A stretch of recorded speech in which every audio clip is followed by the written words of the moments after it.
Welcome. You're listening to TALRadio powered by Touch a Life Foundation, and this is Foodology. I'm radio host Devansh, and on this show, I talk about the enormous world of a little word called food.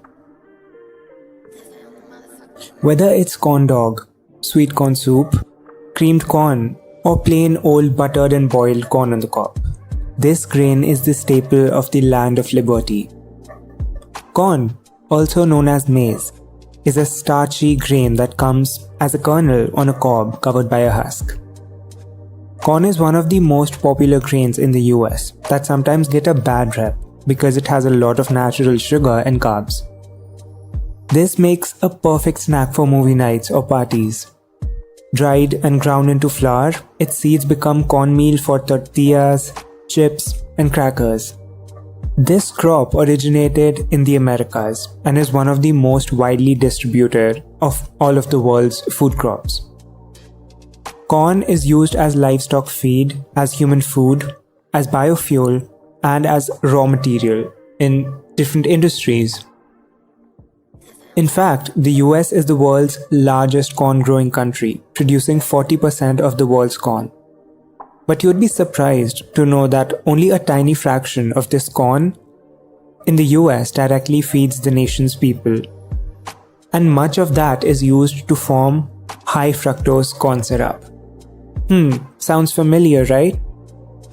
High fructose corn syrup is a sweetener commonly used to enhance the flavor of foods and beverages. You'll find high fructose corn syrup in almost all of your favorite snacks and drinks, be it cereals, candies, cookies, and other baked goods.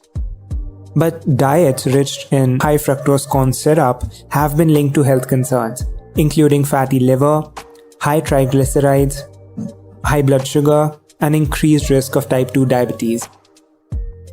The main reason for corn being a productive and a versatile crop is that it has increasingly high yields compared with most of the other crops. And it grows nearly anywhere in the country of US. Plus, it can be turned into a staggering array of products. Corn can be used for flour as corn flour, cornmeal, grits, sweet corn. It can be used as animal feed, and it can be turned into ethanol, high fructose corn syrup, and even bio-based plastic.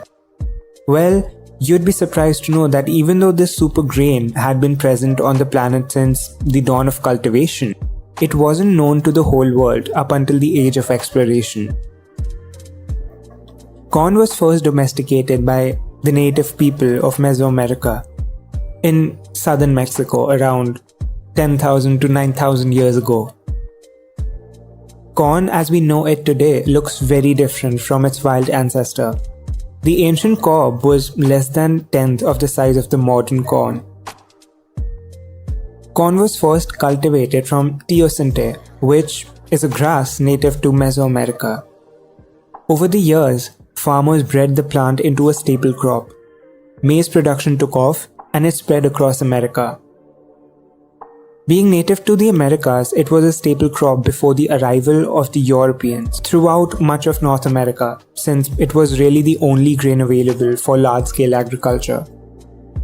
The only other major American staple crop was potatoes, but it was only confined to the highlands of South America. So eventually, corn took over. The Native Americans were quite advanced with their cultivation of crops, especially in the Andes in South America.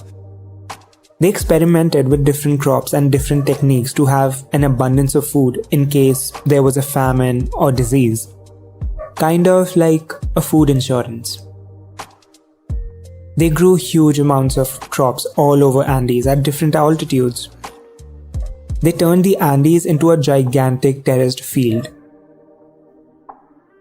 Further up in North America, milpa was prominent, which was a traditional farming based on a technique where farmers planted a dozen crops all at once, including corn, squashes, and beans.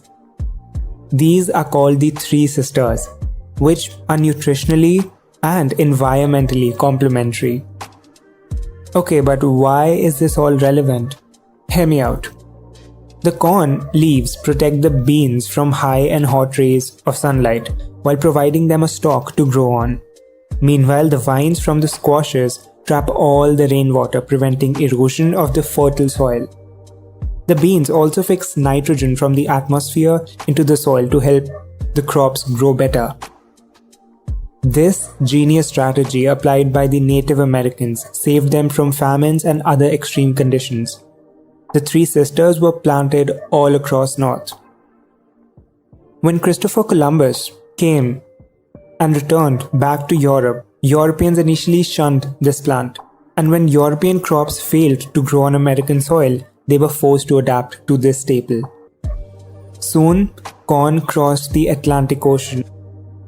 Over the next few hundred years, most of Europe grew to misunderstood corn rather than embrace it because of lack of efficient knowledge and experience in dealing with such food crops. Meanwhile, across the Atlantic, the grain endured a different fate. It thrived and eventually found its way to the very center of the American diet. After the discovery of Americas, corn quickly disseminated into Europe, Asia, and Africa, where it is also widely planted and used today. From the utilization viewpoint, corn is used as a staple in many regions of the globe, broadly used as animal feed, and recently gained importance as industrial raw material for production of biofuels, chemical compounds, pseudoplastics, and other materials. Corn, or maize as we call it, comes in four main types. Let's talk about them. First, we have sweet corn.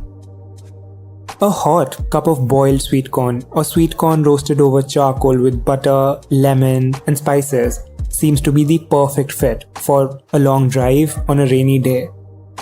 As much as it is delicious, it is very healthy. Sweet corn is popular worldwide for its unique taste, sweetness, and pleasant flavor.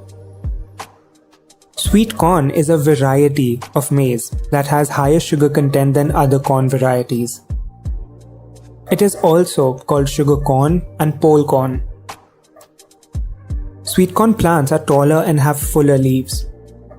Farmers harvest this type of corn when they are still immature, when the silks on the top of the sweet corn ear are brown and the leaves are still green or have maybe slightly turned brown on the outsides.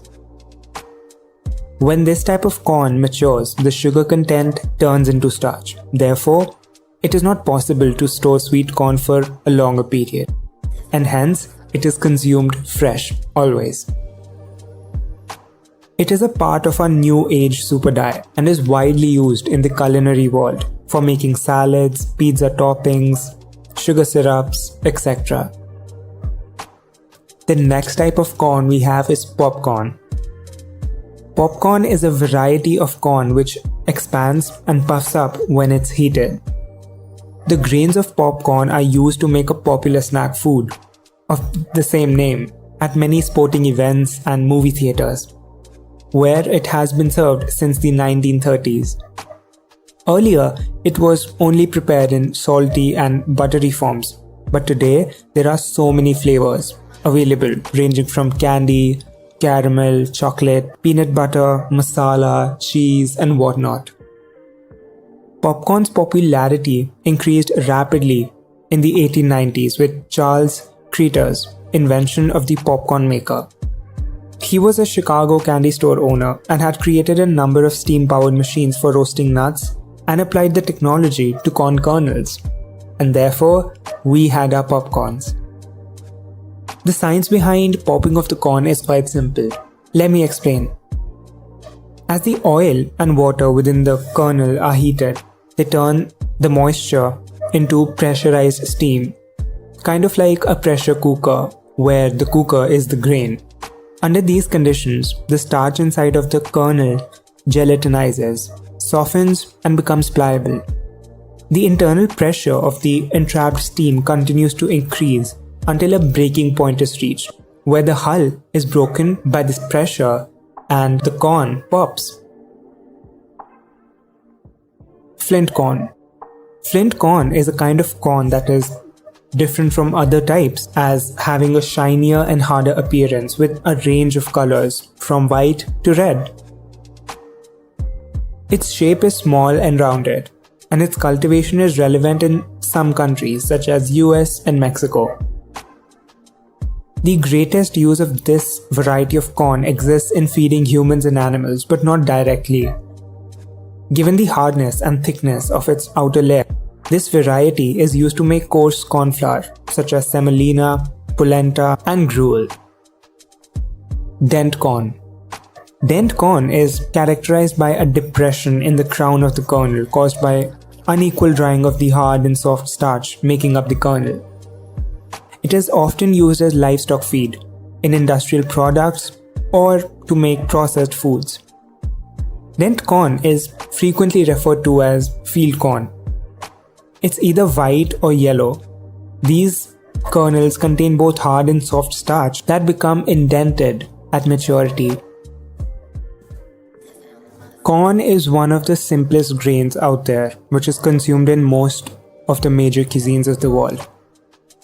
Popcorn makes an ideal snack for movies or events, and rolling its flour gives us the crunchiest tortilla wraps. Because of some misconceptions, corn may be one of the most confusing delicacies. For instance, some people assume that it has abundant sugar due to its name. However, it's simply a myth. Sweet corn and other varieties are as nutritious as any other whole cereal grain. It is high in fiber, contains various vitamins, minerals, and antioxidants. Corn contains lutein and zeaxanthin, the forms of vitamin A that are especially beneficial for eye health. Because these compounds become concentrated in the retina, they are associated with preventing age-related macular degeneration. Sweet corn is a good source of iron, which might help to form blood cells. Thus, it may manage anemia. It also contains folic acid and niacin, which are important for forming blood cells.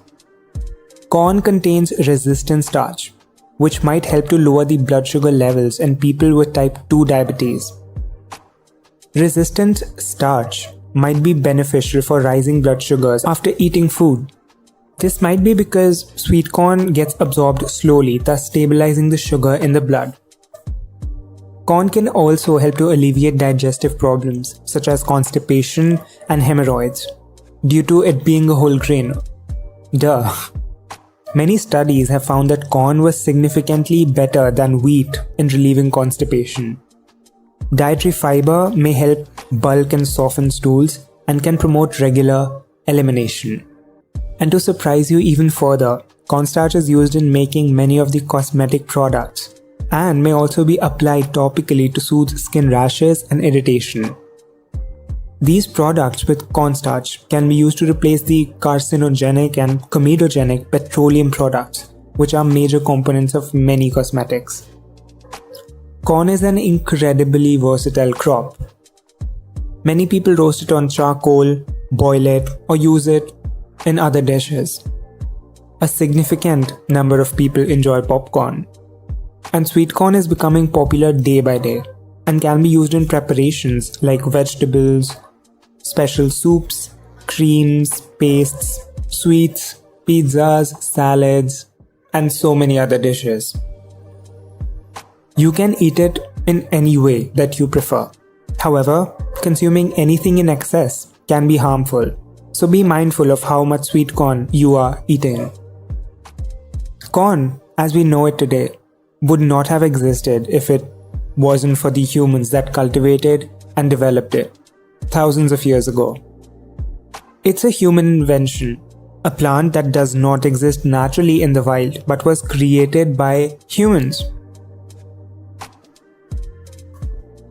Corn is a whole grain if the bran, germ, and endosperm are all left intact, just like whole wheat.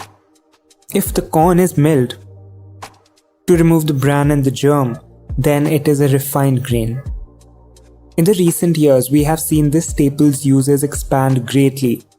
In fact, the bulk of corn that's produced today does not go for food production. you're probably using corn in ways that you don't even realize as you go about your daily business. Whenever you're at the market and buying products made with corn, such as tortillas, taco shells, cornmeal, be sure to look for words in the ingredient list like whole corn or whole grain corn to identify that this is a whole grain and it is much healthier for you. Another way to identify whole grains is to look for the whole grain stamp that was created by the Whole Grains Council and is found on many whole grain products. However, it is always best to take a glance at the ingredient list to be sure that the product is made from whole grain. In addition to the edible grains and edible uses, even the non-edible part of the entire plant are used in some or the other way. Corn stalks are made into paper and wallboard. The husks are used as a filling material. Cobs are used directly for fuel to make charcoal and in preparation of industry solvents. Corn husks also have a long history of use in folk arts. In the US, the colorful strains of corn are traditionally used in autumn harvest decorations. I hope this answers the question that why is corn mass produced despite the fact that only a tiny percentage of it is used as food directly. Thank you so much for sticking around with me on this episode of Foodology. I had an incredible time talking to you. This is radio host Devansh, signing off. Hope you have a beautiful and a magical day ahead. See you soon.